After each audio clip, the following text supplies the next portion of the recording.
ಸ್ನೇಹಿತರೆ ನಮಸ್ಕಾರ. ಮತ್ತೊಮ್ಮೆ ತಮ್ಮೆಲ್ಲರಿಗೂ KH07 ಯೂಟ್ಯೂಬ್ ಚಾನಲ್ಗೆ ಸುಸ್ವಾಗತ. ನೀವಿನ್ನೂ KH07 ಯೂಟ್ಯೂಬ್ ಚಾನಲ್ ಅನ್ನು ಸಬ್ಸ್ಕ್ರೈಬ್ ಮಾಡಿಲ್ಲ ಅಂದ್ರೆ ಈಗಲೇ ಸಬ್ಸ್ಕ್ರೈಬ್ ಮಾಡಿ ಹಾಗೂ ಬೆಲ್ ಐಕನ್ ಅನ್ನು ಕ್ಲಿಕ್ ಮಾಡಿ. ಈ ವಿಡಿಯೋದಲ್ಲಿ ನಮ್ಮ ಕೋಲಾರದ ಹೊಸ ಬಸ್ ನಿಲ್ದಾಣವನ್ನು ತೋರಿಸುವ ಪ್ರಯತ್ನ ಮಾಡಿದ್ದೇವೆ.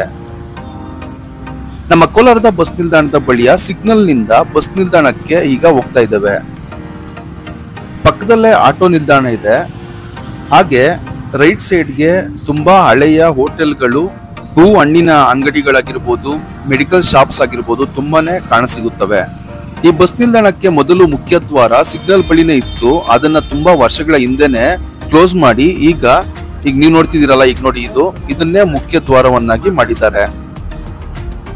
ಈ ನಮ್ಮ ಕೋಲಾರದ ಬಸ್ ನಿಲ್ದಾಣಕ್ಕೆ ಎಂಟ್ರೆನ್ಸ್ ಇದೆ ನೋಡಿ ಸ್ನೇಹಿತರೆ.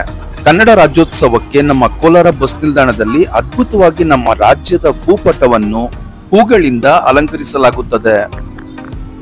ಅದೇ ರೀತಿ ಬಹುತೇಕ ಬಸ್ಗಳಲ್ಲಿ ಹೂಗಳಿಂದ ಸಿಂಗಾರ ಮಾಡಿ ಕನ್ನಡದ ಹಬ್ಬವನ್ನು ಅದ್ಭುತವಾಗಿ ವಿಭಿನ್ನವಾಗಿ ಆಚರಿಸಲಾಗುತ್ತದೆ.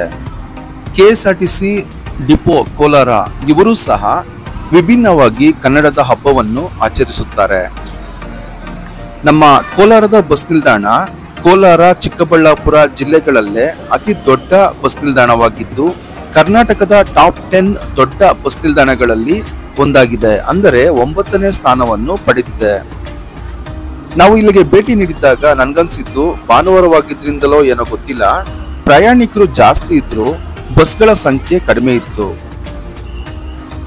ಬೆಂಗಳೂರು ಮಾರ್ಗ ಆಗಿರ್ಬೋದು, ಮುಳುಬಾಗಿಲು, ತಿರುಪತಿ, ಬಂಗಾರಪೇಟೆ, KGF, ಮಾಲೂರು, ಶ್ರೀನಿವಾಸಪುರ ಎಲ್ಲ ಕಡೆಗೆ ಹೋಗುವಂತಹ ಬಸ್ಗಳ ಸಂಖ್ಯೆ ತುಂಬಾ ಕಡಿಮೆ ಇತ್ತು. ಆದ್ದರಿಂದ ಪ್ರಯಾಣಿಕರು ಸಹ ತಮ್ಮೂರುಗಳಿಗೆ ಹೋಗೋದಕ್ಕೆ ತುಂಬಾನೇ ಕಷ್ಟ ಪಡ್ತಾ ಇದ್ರು. ವೀಕ್ ಡೇಸ್ ನಲ್ಲೂ ಪರಿಸ್ಥಿತಿ ಹೀಗೆ ಇರುತ್ತಾ ಗೊತ್ತಿಲ್ಲ. ಹಾಗೆ ಕೋಲಾರದ ಬಸ್ ನಿಲ್ದಾಣದಿಂದ ನಮ್ಮ ರಾಜ್ಯದ ಮೂಲೆ ಮೂಲೆಗೂ ಬಸ್ಗಳ ವ್ಯವಸ್ಥೆ ಇದೆ. ಅಂತಾರಾಜ್ಯ ಬಸ್ಗಳು ಸಹ ಇಲ್ಲಿಗೆ ಹೆಚ್ಚಾಗಿ ಬರುತ್ತವೆ. ಸೆಕ್ಯೂರಿಟಿ ಬಗ್ಗೆ ಹೇಳೋದಾದ್ರೆ ನಮ್ಮ ಕೋಲಾರದ ಬಸ್ ನಿಲ್ದಾಣದಲ್ಲಿ CC ಕ್ಯಾಮೆರಾಗಳು ತುಂಬಾನೇ ಇವೆ. ಹಾಗೆ ಪೊಲೀಸರು ಸಹ ಬಸ್ ನಿಲ್ದಾಣದ ಎಲ್ಲಾ ಕಡೆ ಸೂಕ್ಷ್ಮವಾಗಿ ಗಮನಿಸ್ತಾ ಇರ್ತಾರೆ. ಇದೆಲ್ಲದರ ಮಧ್ಯೆ ನನಗೆ ಬೇಸರ ಆಗಿದ್ದು 2 ವಿಷಯಗಳು ಸ್ನೇಹಿತರೆ. ಒಂದೇನಂದ್ರೆ ಪ್ರಯಾಣಿಕರು ಜಾಸ್ತಿ ಇದ್ದು ಬಸ್ಗಳ ಸಂಖ್ಯೆ ತುಂಬಾ ಕಡಿಮೆ ಇದ್ದಿದ್ದು. ಮತ್ತೊಂದು ಬೇಸರದ ವಿಷಯ ಏನಂದ್ರೆ ನಮ್ಮ ಕೋಲಾರದ ಬಸ್ ನಿಲ್ದಾಣವನ್ನ ಸಂಪೂರ್ಣವಾಗಿ ನಿಮ್ಗೆಲ್ಲ ತೋರ್ಸೋದಕ್ಕೆ ಈ ವಿಡಿಯೋದಲ್ಲಿ ಆಗಿಲ್ಲ ಅನ್ನೋದು. ಯಾಕಾಗಿಲ್ಲ ಅಂದ್ರೆ ಈ ನಿಲ್ದಾಣವನ್ನ ಸಂಪೂರ್ಣವಾಗಿ ತೋರ್ಸೋದಕ್ಕೆ ಈ ಬಸ್ ನಿಲ್ದಾಣದ ಇನ್ಚಾರ್ಜ್ ಆಫೀಸರ್ ಬಿಡ್ಲಿಲ್ಲ. ಯಾಕೋ ಗೊತ್ತಿಲ್ಲ, ತುಂಬಾನೇ ಪ್ರಶ್ನೆ ಮಾಡಿದ್ರು. ಯಾಕೆ ವಿಡಿಯೋ ಮಾಡ್ತಿರೋದು, ಏನಕ್ಕೆ ಮಾಡ್ತಿರೋದು ಅಂತೆಲ್ಲ ತುಂಬಾನೇ ಪ್ರಶ್ನೆ ಮಾಡಿದ್ರು. ನಾನು ಹೇಳ್ದೆ ನಮ್ಮ ಕೋಲಾರದ ಜನತೆಗೆ ಒಂದು ಬಸ್ ನಿಲ್ದಾಣವನ್ನ ತೋರಿಸೋದಕ್ಕೆ ಅಂತ.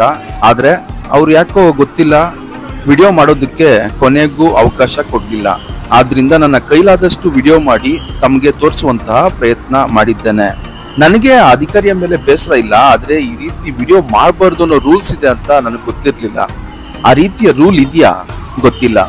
ಈ ವಿಡಿಯೋ ನಿಮ್ಗೆ ಇಷ್ಟವಾಗಿದೆ ಅಂತ ಭಾವಿಸಿದ್ದೇನೆ. ಇಷ್ಟವಾಗಿದ್ರೆ ಲೈಕ್ ಮಾಡಿ ಹಾಗೂ KH07 ಯೂಟ್ಯೂಬ್ ಚಾನಲ್ಗೆ ಸಬ್ಸ್ಕ್ರೈಬ್ ಆಗಿ ನಿಮ್ಮ ಕೋಲಾರಿಗನನ್ನು ಬೆಂಬಲಿಸಿ ಸ್ನೇಹಿತರೆ. ಧನ್ಯವಾದಗಳು.